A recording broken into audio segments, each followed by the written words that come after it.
Better late than never, I guess, right?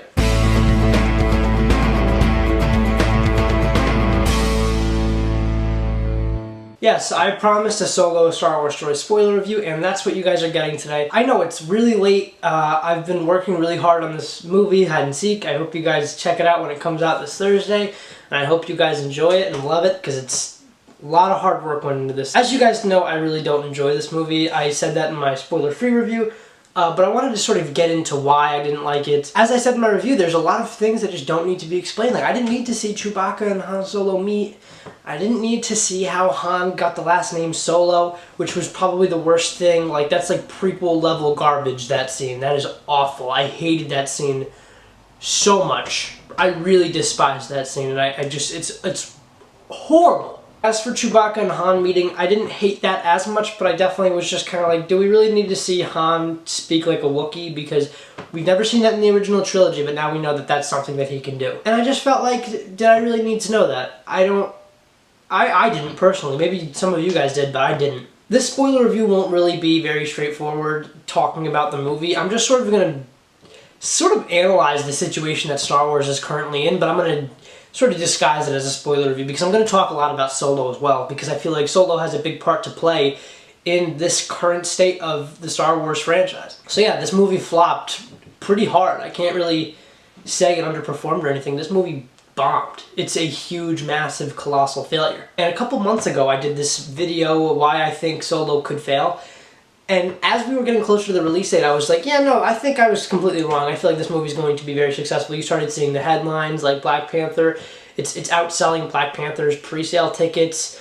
It's tracking for like 170 million four-day debut. All this stuff about how it's going to be this huge Memorial Day record, and it just didn't even cross 100 million in the first 3 days. That's a massive disappointment. Rogue One was able to make 150 in 3 days. This movie barely made 110 in 4 days. So it's a real issue that this movie's having, and it's not going to be able to match any of the previous Star Wars movies that Disney's made, and it's a real issue. And I really feel like they should really take a long, hard look at their leadership. Maybe kind of get rid of some people. I don't know. Maybe change some things up, add some people, change the way that you're planning this universe, because there is no plan. The franchise is pretty much directionless. The main trilogy was pretty much I think I read an article about how J.J. Abrams had this outline for the trilogy, and Rian Johnson just kind of tossed it out and made The Last Jedi the way he wanted to make it. Say what you want about The Last Jedi. I don't despise that movie, but I watched it again recently, and I really dislike it a lot more now. And Solo I dislike even more. Solo is just it's a lifeless movie. It's just, there's nothing to it, and it's like the ugliest looking movie I've seen in a long time. The cinematography is really just abysmally awful. Obviously, we know about the director's shakeup behind the scenes. I'm not going to really touch on that because what else can be said about it? I'm very curious to see what Phil Lord and Chris Miller would have done, because I would imagine that it probably took more risks than this, because this was a very safe, paint-by-number Star Wars movie that I kind of wish I didn't see. Sure, there's some fun stuff in this movie. I enjoyed the Castle Run segment. I really liked Rio Durant and Val, I think, until they're killed off very unceremoniously. I like the Darth Maul scene, although I feel like we kind of already know the end of Darth Maul's story from the Rebels show, if you guys watch that. I didn't watch it, but I know how it ends. So it's kind of like you have a very small space to work with Darth Maul if you're moving forward with that character, which I would imagine they would. Why would they introduce him if not? So you kind of have to make this little arc that he's going to have in the next how many movies they're going to do with him be sort of significant, because then what's the point of doing that if you already know the fate of Darth Maul? Sort of dumb, and it confuses the main target audience that you're going for, because not everybody's sitting down and watching the Disney XD Rebels show. So I hate to say it, nobody's watching that, and whoever is watching it is really into the lore and really wants to learn more about Star Wars. And that's not everybody. That's why nobody saw this movie, is because, well, I mean, I'm sorry, main audiences are really enjoying this movie. I shouldn't say that. The hardcore Star Wars fans are the people that you need to win back. So you gotta kind of change some stuff up here. Now, as I said, Woody Harrelson's character is sort of a drag. I felt like he could have been played by anybody.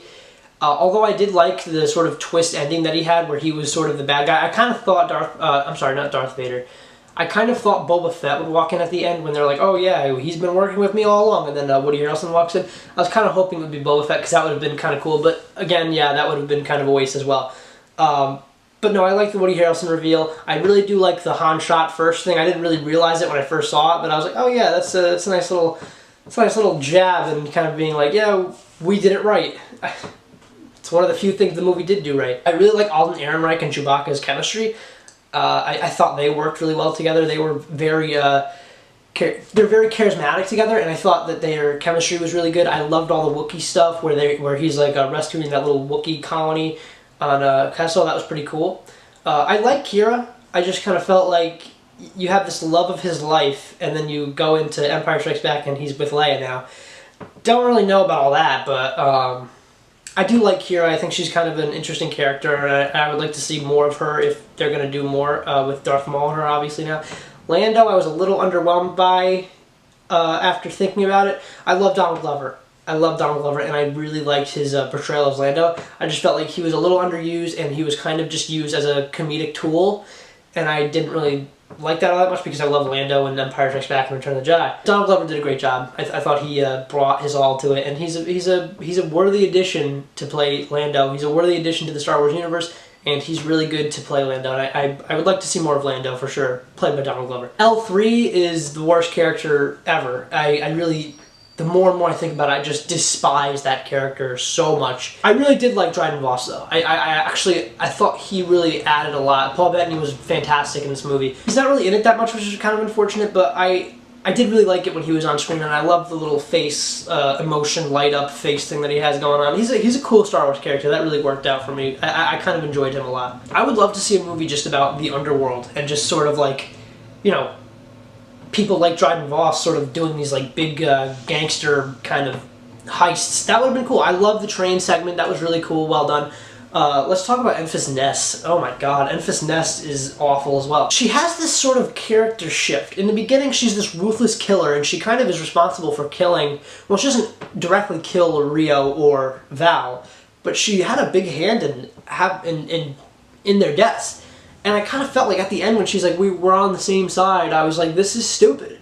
This is really stupid. And Enfys Nest kind of just became a really dumb character for me, and I didn't like her. And it really did feel like two separate visions. It felt like Ron Howard was wrapping up the story, and Phil Lord and Chris Miller were setting it up. So I felt like, you know, in the beginning that might have been Phil Lord and Chris Miller's idea to have her be this really intimidating bad guy or bad girl. And then at the end, Ron Howard's like, let's redeem her. Let's have her, you know, let's have this little stupid thing happen. I've seen this movie once, and it's very forgettable and very boring and very long and very dull. But my opinion is not necessarily the minority, but I do see both sides of the story here. I do see people that like this movie, and I understand why they like it.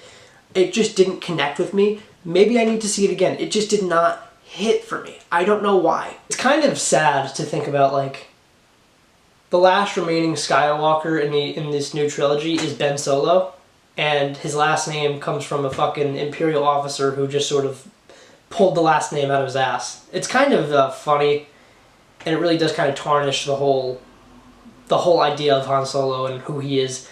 That was such a dumb scene. I still can't get over how awful that's definitely the worst thing about this movie is that stupid ass scene. Yeah, I really have nothing much more to say about this movie.